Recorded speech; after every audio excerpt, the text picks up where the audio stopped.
When you look at the economics of it, it's pretty similar to what mutual funds and hedge funds do all the time, and what free banks have done in the past. So, to wrap up this part, one important point we made is that funding liquidity to all our international credit lines to take care of certain outflows is not a serious problem. It's not a liquidity problem.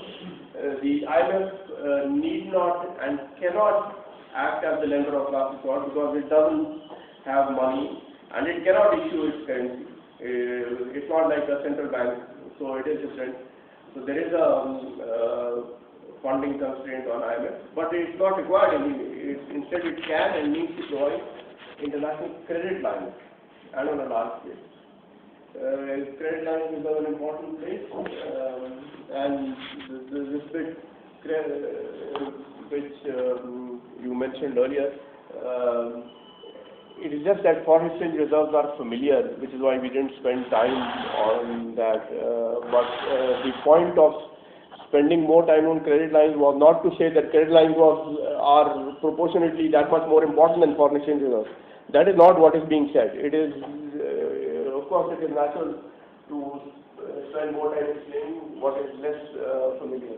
So, at the end of the day, when you consider taking care of exchange rate fluctuations, then it is foreign exchange reserves, capital controls, and credit lines.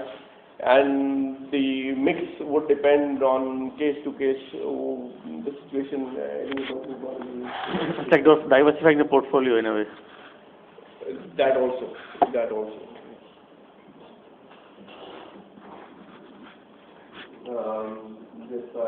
Capital controls are not inherently a non-market idea.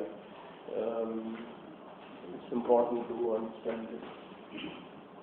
So, I'll move on now to more specifically India.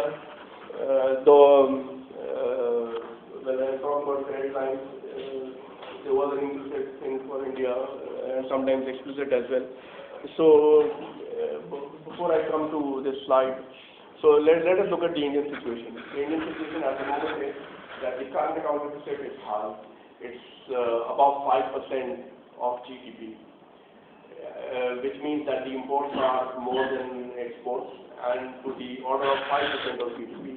And how are we paying for the excess imports? We're paying for the excess imports from the dollars that we are getting by the foreign institutional investors. The FII money is coming in and that is being used to pay for the excess of imports over exports.